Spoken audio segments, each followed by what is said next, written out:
stars, you can see planets, you can see moons. You see the gas. It don't let it say the sky was not the limit.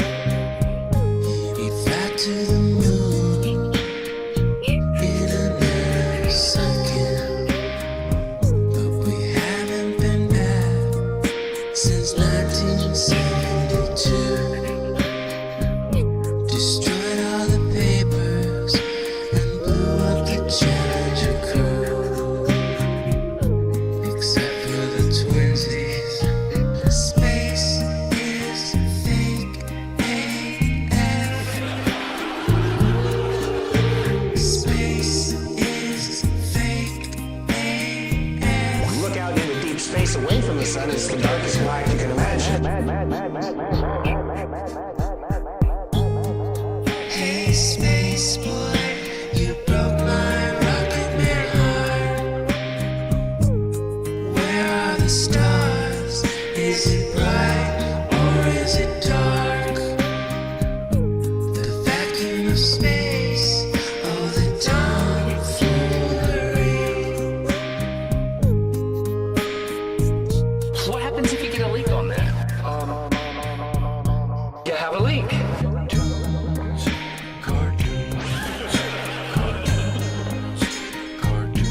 Deep over my bubble.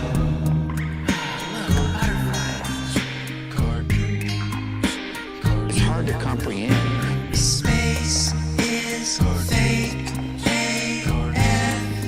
Two little bitty O-rings. Space is fake AF.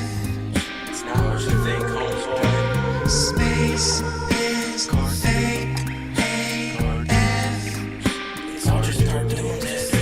Space is fake AF. Research Eddie Bravo. You just have a leak, and what you would do is lose air.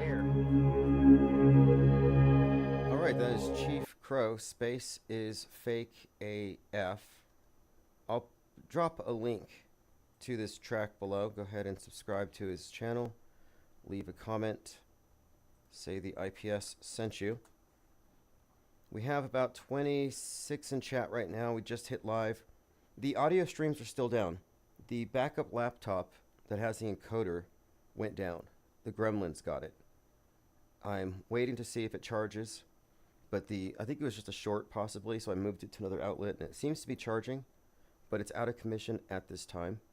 But you can still find us on every live streaming platform. I'm still on Rumble, although they're going down. Rumble, like a lot of the far-right infrastructure, seems to be undergoing a controlled demolition as we speak. Tonight we're going to be talking about, among other things, Ohio, Ground Zero, Civil War. If you recall, we were recently speaking about the movie White Noise and how it was very predictive of Palestine, Ohio. So if you haven't seen it, White Noise, the movie, is about a blackout and a toxic airborne event. And if you look at the imagery from the movie, everyone's fleeing, and there's this like mushroom cloud. Now, this preceded a train, and it was caused by a train derailment. And this was followed by a real-life derailment, and that derailment was in East Palestine, Ohio. Now, the significance to the train derailment, it's sort of like the Titanic sinking. And I noticed something with Boeing, by the way, with all the Boeing disasters, like the tailpipe from the C-17 falling. Boeing has been accused of crony capitalism. So what we're seeing here is the controlled demolition of things that would typify that. And the trains were deregulated by Trump, presumably because of greed. That's their narrative. And so it's sort of almost a metaphor. I guess I would call it a metaphor for America having a heart attack because it's not taking care of itself. It's putting too much strain on its system, and it's being driven by unhealthy approaches to putting profit over people, etc. And I say this because Ohio is the heart of it all. That's one of the meanings or the slogans of the state, the heart of it all. And so I'm like looking at this derailment as very symbolic. And this was last year before we had the event in Israel, the whole 10/7 thing. So the East Palestine, Ohio PSYOP was, I think, predictive of something coming. And so we've been looking at East Palestine, Ohio in this context. Then this article came out called The Most Important 42 Miles in American Politics by the Washington Examiner.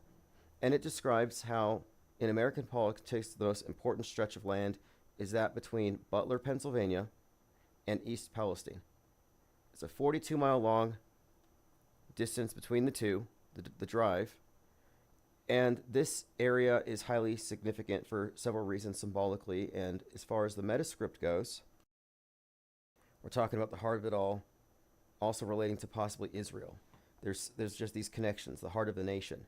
So that there's a symbolic meaning behind this. And by the way, the people who lived in East Palestine, among them, were extras from the movie White Noise.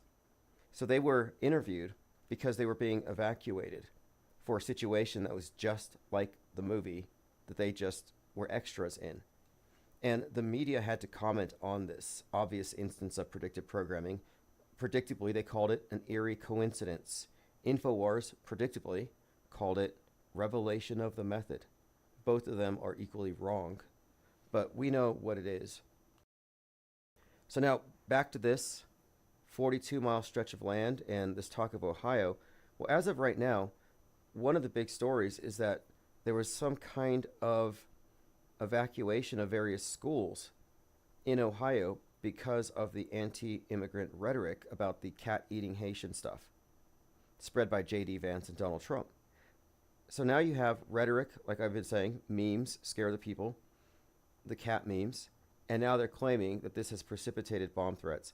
So here's a quote from an article on Raw Story. In Springfield, Ohio, there have been a massive rise in communicable diseases, rent prices, car insurance rates, and crime, Vance wrote.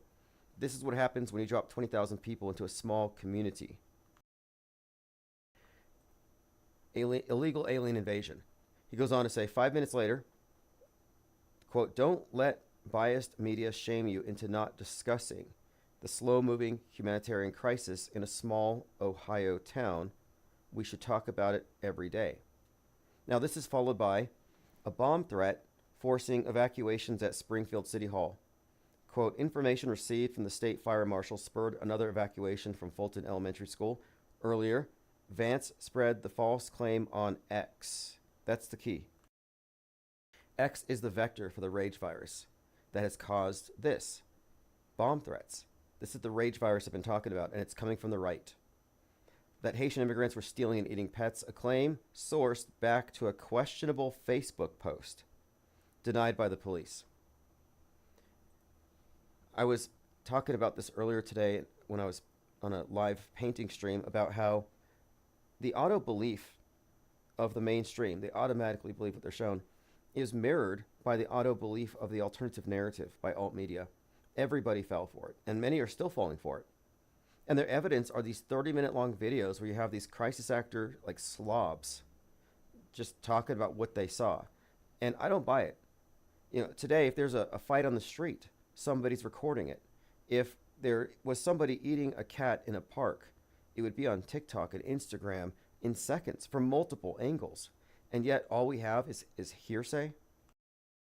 And to fall for that on 9/11 is even worse. Because we're talking about psyops that are spread by word of mouth, secondhand information, relying on actors to carry the messaging. And so you're getting the second-hand account, no direct witnesses. Maybe that was acceptable 23 years ago, but everybody has a phone right now. So I'm saying pics or it didn't happen. Disbelieve by default. And even if pics are supplied, you have to look at those closely because they had a picture of a guy carrying a goose. And it turns out that that wasn't from Springfield, and he wasn't Haitian. Not to mention just the gross misrepresentation of voodoo and animal sacrifice and how it's been turned into some kind of Hollywood horror show version of what is really just kind of typical human behavior, butchering animals. But in the idea of sacrifice, it's not the same thing as animal abuse. I would just say that it's been mischaracterized. Nobody in that realm is killing animals as a part of it. Not that I know of. And I've read quite a few books on it, and I was talking about this earlier. I couldn't find any references to cats. And all these various deities that are propitiated with libations, animals included, they have very specific ones. And I haven't seen cats. But when animals are sacrificed in that context, they're eaten.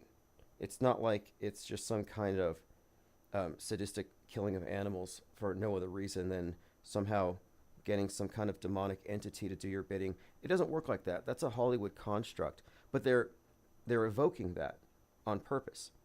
But it's completely dishonest, is my point. So here's what Mike Rothschild had to say about it. He's the author of some anti-Q books. He's a non-believer in predictive programming. That makes him a reality denialist. Somebody says the volume's down. Let me see if I can fix that. Because, yeah, it looks like the volume's down. Okay, well, I'll have to take a look and see if I can fix that. Very interesting. Well, my other computer's also down, which is kind of weird. So it looks like it's also an old mic. I'll see if I can fix it, but I might have to stop the stream and reboot.